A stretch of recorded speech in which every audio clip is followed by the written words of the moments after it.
KHJ Los Angeles. Portions of the day's programming are reproduced by means of electrical transcriptions or tape recordings.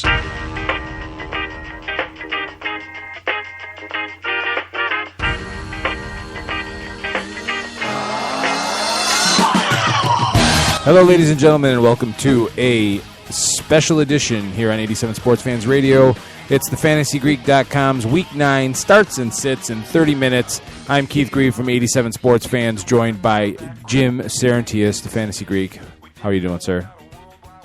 Keith, I'm doing great. I'm feeling a little bit under the weather, but I'm always happy to be with you. And you know what? Thank you for hosting this this Saturday. I appreciate it so much. It's such a fun show to do with you.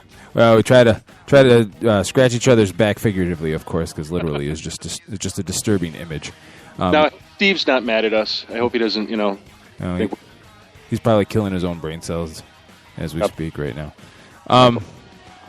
So, before we get into the upcoming games on Sunday and fantasy football questions, any thoughts on Thursday night's game? What a shocker, huh? I mean, I think everybody except the Dolphins believed that the Bengals were going to win that game. Wow, it didn't happen, did it? I tell you, you cannot take the Bengals seriously when they continue to play like this in games where they have the ability to take a giant leap forward. And this was one of those games to me anyway. Well, and you know what I think bothers me more is how many people were touting the Bengals leading into this game, how Andy Dalton took a huge step forward based on his performance from the week before, when sort of now when you look at the game, you say, Andy Dalton is really has a series of games where he has some games where he's phenomenal and he looks like an elite quarterback, and then other games where, wow, he looks less than ordinary. And for the Dolphins, the key to me was the signs of life for Lamar Miller. Absolutely. Mike Wallace. Well, I'm sorry, go ahead. No. I was, go ahead. You were going to, go ahead. No, I was going to say Lamar Miller, Mike Wallace showing up, even though Tannehill didn't throw any touchdowns. Getting Lamar Miller in the Miami running game going, I think, is tantamount to Tannehill's success. And I agree with you 100%. Everybody's been poo-hooing Lamar Miller as of late, as well as Mike Wallace. And here's the reality. I love the Dolphins' schedule on the stretch run. And in fantasy football, unlike other people, I say you try and get Miller if you can, because I think he's on pace and potentially will be a breakout player right at the end. All right, well then, without further ado, let's dive right into Sunday's games and try to keep this right on target with our 30-minute target here.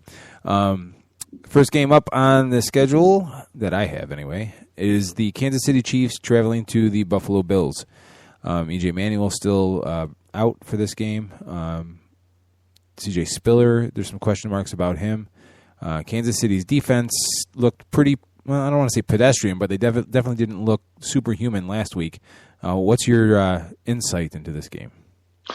Well, and I think we would both agree on this. I think we would be picking the Chiefs for the win. From a fantasy football perspective, you're always starting Jamal Charles. You're always starting the Chiefs defense. Alex Smith makes for a great start this week. The Bills are just giving up touchdowns and yardage in the passing game, so you want to start him. Freddie Jackson, I don't know how you sit him at this point, because one way or another, it always seems every week somehow the part of the offense is going through him, and he's at least being productive to be fantasy football relevant. The big news right now is that C.J. Spiller has been announced by Coach Maroney as good to go. So if you've got CJ, even though this is one of the top 5 rush defenses, I think you gotta start him. You gotta start him at least as an RB2. Hopefully, he hasn't destroyed your fantasy team, and you've got some other good players to tie him up or to play him with, so they can do well. A sleeper in this game is going to be Dexter McCluster. Again, back to the Bills' deep pass defense. It's been pretty bad. The only thing that holds back from saying, play Dwayne Bowe, play Donnie Avery is basically every time you say that, they don't play very well. It's Jamal Charles who runs the offense for the Chiefs. But Dexter McCluster, the last couple of games, has shown some signs of life. I mean, if you're playing him, you're desperate for a wide receiver. I wouldn't say, go play him and play him this week. I would say you have to be in the position where, wow, there's nobody out there. He's sitting on the waiver wire, and I need the help. Steve Johnson tends to be pretty good, but I believe Tad Lewis may not play this weekend. And if that's true, I wouldn't play Steve Johnson. He's usually good to go regardless of the quarterback, regardless of the defense. But if that's true, don't go that way. Otherwise, I'm taking the Chiefs in this game. And I will take the Chiefs as well. The next game, the Minnesota Vikings and their giant Nordic mess travel to the Dallas Cowboys, who are up and down more than a merry-go-round or a teeter-totter, whatever your preference may be. I'm taking the Cowboys at home just because the Vikings are that bad, but is there anybody besides Adrian Peterson to think about for the Vikings? I would say no, except for Kyle Rudolph. He's a guy that, this is a tight end friendly matchup, but with the news being that this week's starter is going to be Josh Freeman, I might even stay away from Kyle Rudolph at this point, because the only quarterback he seems to work with is Christian Ponder. And so with Josh starting, I would almost shy away. But if again, you're in a situation, you're sort of desperate, you need somebody, he's not a bad guy to put in. For the Cowboys, I mean, you're pretty much starting everybody. Tony Romo, Des Bryant, Terrence Williams, Jason Witten. You start the Cowboys defense because Josh Freeman has already shown us how, he's struggling with this offense, and I just don't know how in 2 weeks he could suddenly pick it up without making mistakes. And the good news for everybody, that's DeMarco Murray. He practiced this week. He looks good to go, and I think he's a must-start. Top 5 play. How about this stat? The Cowboys are allowing 315 yards per game through the air. So does that change your mind about any of Minnesota's wide receivers? Absolutely not. Okay. I mean, it is a wasted stat in this instance. It kills me because Greg Jennings is sitting right there, and they've had other favorable matchups against other pass-friendly defenses, and he goes underutilized. I think one game he actually put up some decent stats. Maybe it was 80 yards receiving. But outside of that, I mean, it's just, until they do it, I wouldn't start any of these guys. And what I hate more about it is they've got a pass-friendly schedule in the home stretch of the season. So I don't know what else to say except when it happens, we'll all know. All right. So who are you taking? Oh, Cowboys for sure. I just want to make sure. The Titans at the Rams. The Titans 3-4. However, a couple of those losses were with Ryan Fitzpatrick at the helm, and while Jake Locker was injured. The Rams 3-5 minus obviously Sam Bradford, but you got to be impressed with the effort they put forth Monday night against the Seattle Seahawks.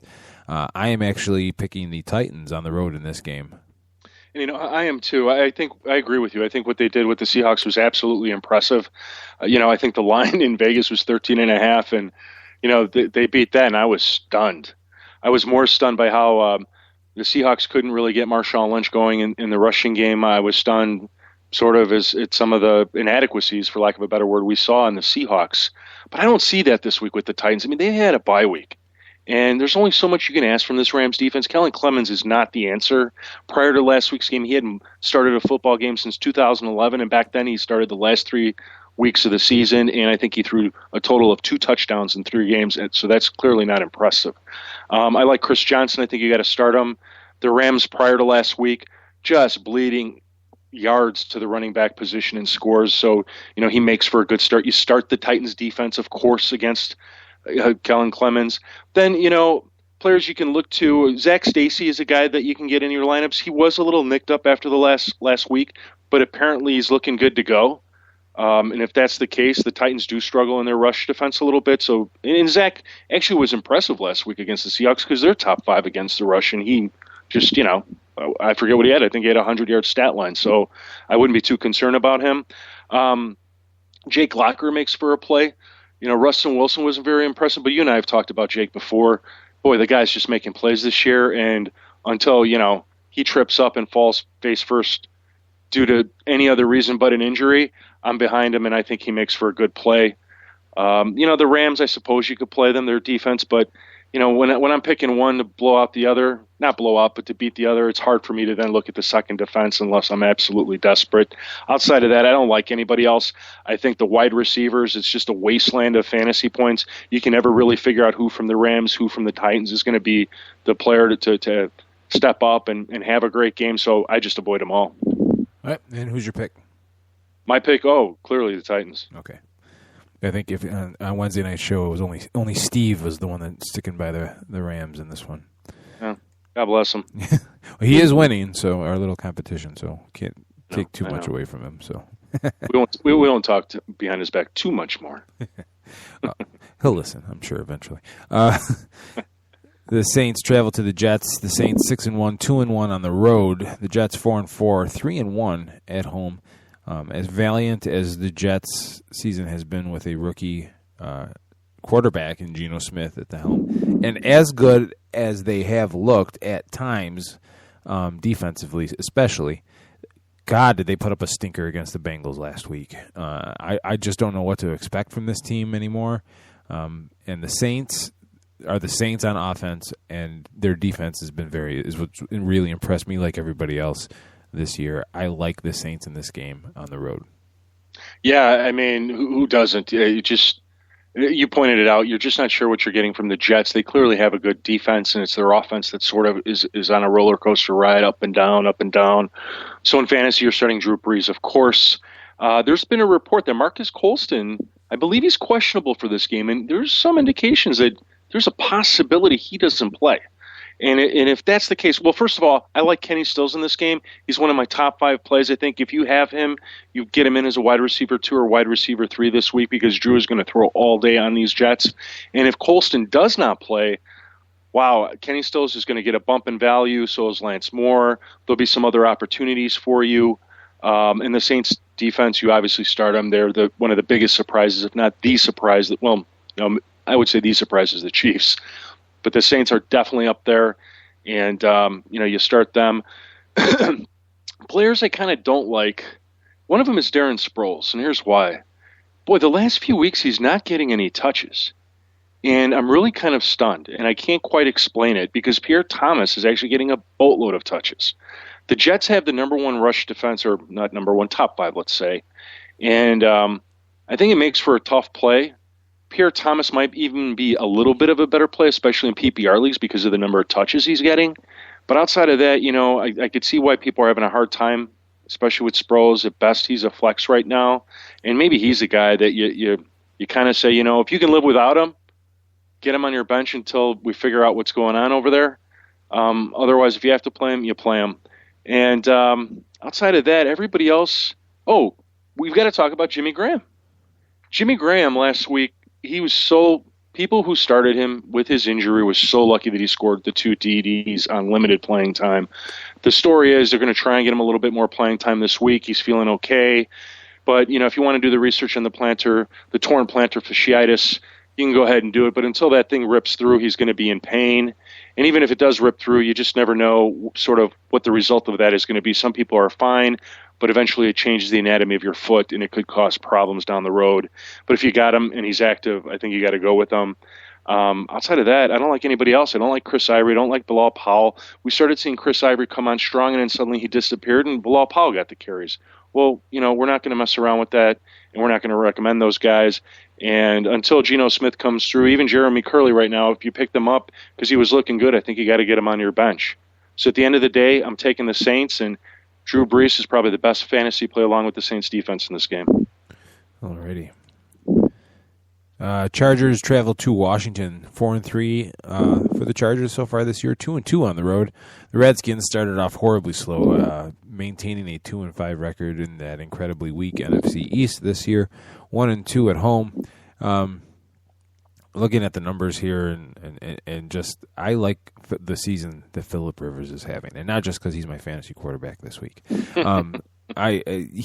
Whatever Mike McCoy has done, brought over from Denver or whatever, done to that offense, he has found a way to unnerve Phillip Rivers, and basically because of that and the fact that Washington's defense is atrocious and can't seem to tackle.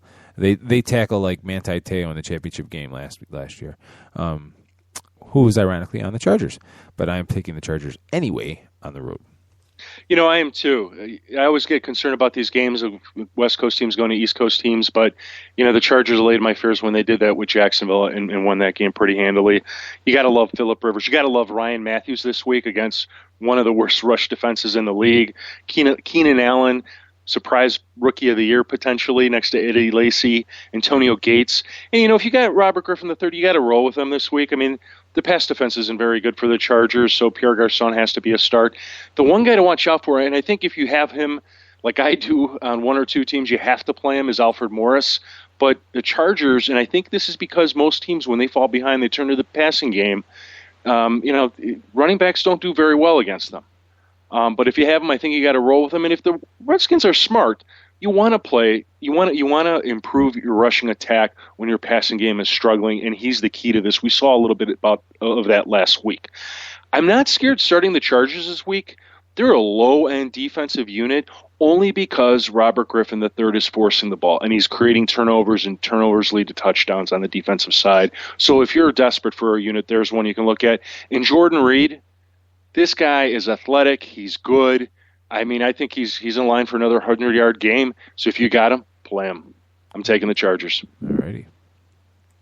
Atlanta at Carolina, and the Falcons. It's easy to beat up on the Falcons when you look at their results and their 2-5 record, but they have been decimated by injuries.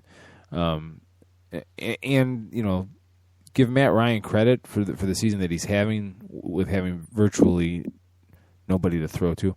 He doesn't get like Tom Brady has a bad game and everyone's like, oh, well, look at the supporting cast. If Matt Ryan throws a pick, it's like, oh, Matt Ryan's terrible. The same thing as that Aaron Rodgers is doing in Green Bay, which we'll talk about in a little bit. But the Panthers, as inconsistent as they are, their defense is averaging 13.7 points allowed a game.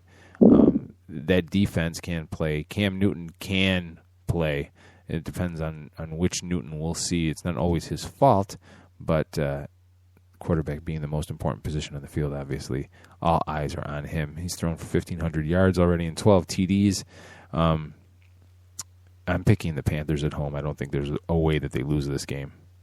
And, Keith, I agree with you. I mean, this is one of the biggest surprises. I mean, I think we all could kind of look at the Panthers on paper and say, wow, great defensive line, solid linebacker core. But you looked at that secondary and you were a little bit concerned because it was really made up of backups and some backups from other teams. But they've put it together, and you have to be impressed. Falcons, you pointed out, injury-ridden. That defense is awful, just awful. So Cam Newton should, on paper, have his best game of the season this weekend. And if you got him, you're starting him, and you're expecting big things from him. You have to start the Panthers defense against the Falcons team that's floundering a little bit. I mean, I love Matt Ryan. I'm stunned when I look at his stats with all these injured players around him. And up until last week, he was surviving. He was making it. So now you have to sort of be a little bit concerned whether or not he's going to be able to do it. And quite frankly, if I have Matt Ryan and I have a great backup or a good second quarterback with a good matchup, I might consider benching him this week and going with my backup just because you just have to worry a little bit. Now, even though he might struggle, you got to look at Harry Douglas and say, Harry's doing okay, and he's worth a play. If you got Tony Gonzalez, I think you got to march him out there and keep him going because he's a go-to guy for Matt Ryan, and you hope that he could get you a TD. I like Greg Olsen. He's been a little bit of a disappointment, but if they're passing the ball, I think you got to play him. If you have Steve Smith or Brandon LaFell, treat them like wide receiver threes. They're not doing as well as I think everybody would like them to. And even though this is a very favorable matchup, you just don't know what you're going to get from them. So compare them to the other wide receiver threes. And if they seem like they're the better play, roll with them. Other players to sort of look at, Steven Jackson concerns me. Last week was not very good, and this is a really tough rush defense. And, treat him like an RB2 or a flex. If you've survived this long without him and are a winning team, you might want to consider benching him. If you haven't, you've been waiting, then that would be the situation where I would play him. Somebody coming back this weekend is Jonathan Stewart, and I want to talk about that dynamic very quickly. He is, according to the Charlotte Observer and Coach Ron Rivera, he is in line for 6 to 10 carries this weekend. At best, he's a flex play. But again, if he's a guy that you drafted and you survive without him, keep him on your bench and see how it goes. If he's a guy you draft or you picked up off waivers, unless you're really struggling, keep him on your bench and let's see how it goes. Because right now it's D'Angelo Williams, who's still the lead back, and he's the only guy I'd consider playing as an RB2. And Tolbert, you might consider again for a flex. But I worry, how are they going to use Jonathan Stewart, and how is that exactly going to affect these guys? So be cautious. At the end of the day, though, I'm taking the Panthers in this one. Jonathan Stewart, my fantasy nemesis. He's hurt a lot of fantasy managers over the years. And the Panthers, 4-3, they are literally a couple plays, 2, maybe 3 plays away from being 5-1. and we're talking about a different situation. Eagles at the Raiders, 3-5 for the Eagles, 3-4 for the Raiders. Who I can't pick the Raiders. I don't know what it is. I mean, give Terrell Pryor credit. He's not lighting up the passing game by any means, but he's playing an athletic quarterback. Making as many plays with his legs, with his feet. If he ever learns how to pass the ball at the NFL level, he'll be the next elite running gunner. The Raiders' defense has picked it up recently. I just personally, this Philadelphia offense, even with Nick Foles, I think that when coming back this week, they put up a ton of points, even on Oakland, and I don't trust Oakland's offense to be able to match that. So I'm going to pick the Eagles on the road. And I'm going to take the Raiders. I think it's a tough place. It's tough to play in Oakland, and the Raiders are catching the Eagles at the right. Well, it's been the right time for the last few weeks. The Eagles just look like a ship without a sail. There's nobody there navigating this team towards the win column, and I know they're more successful on the road, which I think is shocking. I think they're 3-1 on the road and 0-3 at home, something like that. I mean, it's just crazy.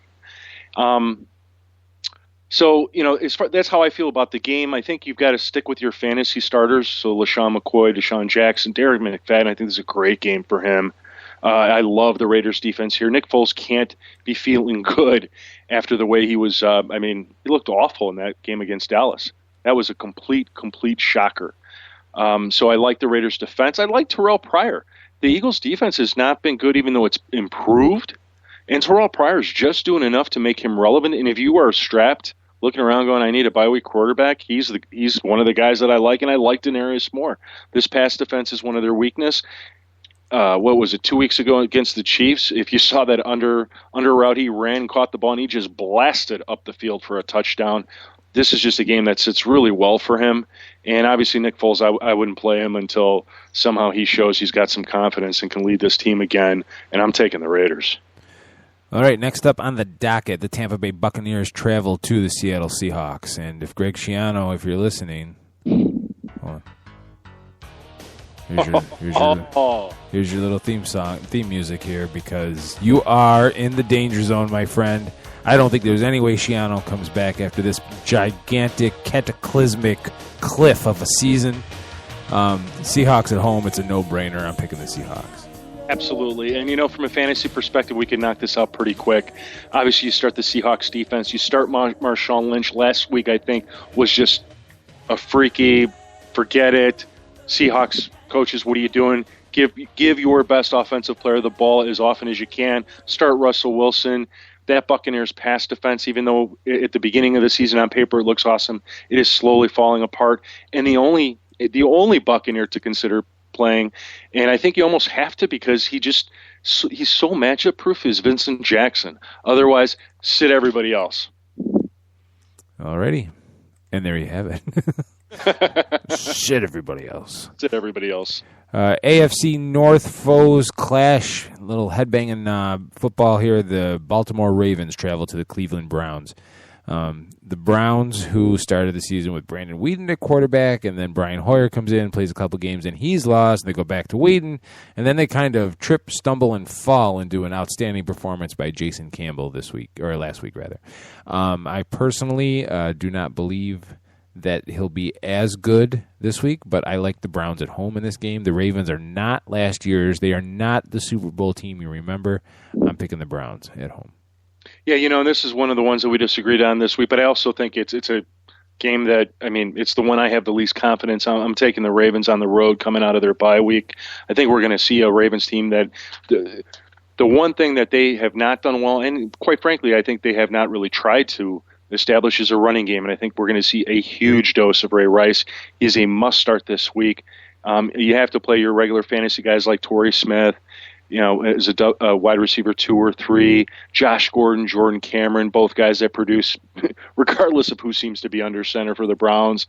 I like Joe Flacco, only as a bye week replacement. And again, I don't think he's a desperation play, but he's not a top bye week play by no means. I love Dallas Clark this week. The last couple of games he's had touchdowns, and the Browns are just doing enough to make him a viable play if you need the help.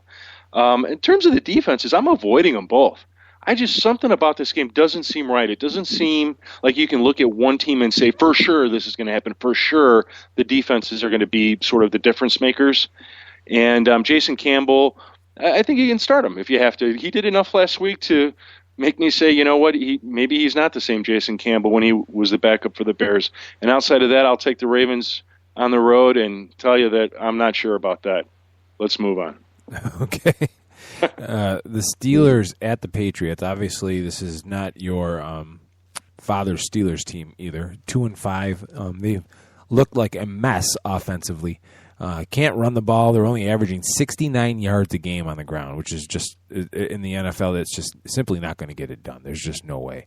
But on the other side of the ball, the Patriots have not been your father's Patriots either. Tom Brady has looked absolutely lost, and I don't want to hear about his lack of a supporting cast because there are quarterbacks doing better jobs with even less than what Brady has in New England. However, that being said, they're at home. It's New England. I don't think the Steelers really have an identity. They had a golden opportunity to keep the momentum going that they were slowly garnering, and by falling flat to the Raiders, this season is very quickly falling away from the Steelers. I'm picking the Patriots at home. I'm going to take the Patriots at home too. I agree with you. I think the Steelers they're another ship that's just they're missing direction. Something seems to be missing from that team, and I quite part of it is a scoring defense. They just don't have that anymore. But all that having been said, these are two teams that struggle defending the rush. And the Patriots, especially since losing Vince Wilfork. So I think Le'Veon Bell and Stephen Ridley, they're must-starts in fantasy football. I like Heath Miller for potentially 70 to 80 yards. And, of course, you start Rob Gronkowski even against a defense, believe it or not, that is amongst the top in limiting tight ends in fantasy points. In terms of the quarterbacks here, I would rather actually play Ben Roethlisberger as opposed to Tom Brady. The Steelers, for all the things you could say about their defense, in fantasy football, they are number one against the quarterback. I kid you not. I mean, it's amazing. Quarterbacks do not do well against them. Jay Cutler, I think, had 200 yards and one TD. That's it. That's not how you win fantasy football games. So I would seriously consider benching Tom Brady, especially if you have a backup like Russell Wilson. I would do that. Ben Roethlisberger, I think he can make for a bye week. I mean, he's got to be in line for, a couple hundred, one, maybe two touchdowns, maybe. I don't know. He's not, again, a top play, but he's one you can consider if you need the help. I guess you got to play Danny Amendola if you got him, but it's still not a good matchup. And because of all the turnover issues with the Steelers and the sacks they're giving up, and they're giving up a lot, start the Patriots defense. I think that's sort of how the Patriots are going to win this game. I'm taking the Patriots at home. All right, Colts at Texans, 5-2 for the Colts, 2-1 on the road. The Texans 2-5, 1-2 at home. And what has happened to the Houston Texans? Talk about a fall from grace. It's a meteoric flare out, is what it is. And the Colts, on the other hand, are doing everything in their power to make sure everyone takes notice that they did not skip a beat transitioning from the Peyton Manning era. The defense is better than everybody thought. The offense is finding ways to score. They're averaging 27 points a game and only 18.7 points allowed. Houston, on the other hand, has turned into a sieve defensively, and I am taking the Indianapolis Colts on the road. Yeah, the Texans have a lot of issues heading into this game. I think probably the best fantasy play all the way around is going to be Andre Johnson and potentially Trent Richardson. And I say Trent Richardson because this Texans defense they're not very good at the rush defense. And Andre Johnson, he's just a stud. Casey Keenum was hooking up with him 2 weeks ago, and Casey Keenum's had a couple weeks to prepare for this game. I actually like Casey as a bye-week replacement. I could easily see him putting up 250 and one and potentially a second touchdown because he's just had the time. And he was actually quite talented in college. If you want to look up his stats, come to the depth charts on thefantasygreek.com. Go check out the team. Hit his name. It's hyperlinked, and you'll see a great review of how he was in college. He was actually a very good quarterback. I'm a little concerned about Andrew Luck. The Texans, even though, again, that defense has given up the scores, boy, they're still one of the top defenses in fantasy football against the quarterback position. Quarterbacks just do not do well. There's, if you've got, again, a good, really good backup, you can go with them. If you don't, then, roll with luck. But I'm just letting you know this may not be one of his best games of the season. A running backs you might want to avoid are the Texans running backs. They're all banged up. There's a good possibility Arian Foster will not play this weekend, and unless you have Ben Tate, who has broken ribs, or one of the other guys they just signed off the street, you might just want to bench him and avoid him unless you really have to take the gamble. For the same reasons, besides T.Y. Hilton, Darius Hayward-Bay, you could play him as a wide receiver 3, but this game does not shape up well at all for the Colts passing game. And I like the Colts defense against a rookie quarterback. I think you almost have to start them. So I'll take the Colts on the road in what could end up being a very low-scoring game. All right, and the final game of the week, the Monday Nighter, the Chicago Bears at the Green Bay Packers, the NFL's oldest rivalry. By the way, a quick little plug, get the book. If you're a Bears fan or a Packers fan, get the book Mud Baths and Bloodbaths. It's a detailed synopsis of the entire history of the Bears-Packers rivalry up until it's about 10 years old, the book, 10, 12 years old. Anywho, the Bears, the Chicago Bears. They started out so wonderful, and we were expecting big things. And now we're facing a game here where Josh McCown will be leading the Bears, which I don't think bodes well. I look for the Packers to basically make Josh McCown beat them. So personally, I'm not looking forward to a big, strong performance by Matt Forte. I don't know what your take is on that. I think the Packers could very easily hang 40 to 50, maybe even more points on this Bears defense, despite the signing of Jay Ratliff today. I almost called him Theo Ratliff. I almost crossed sports there. Jay Ratliff today. A, he ain't going to play much, and 2, I don't think he's much of a difference maker anyway. I am going to break my own heart and pick the Green Bay Packers at home. Yeah, I'll get in line with you on that one. The Packers, it all starts with Aaron Rodgers.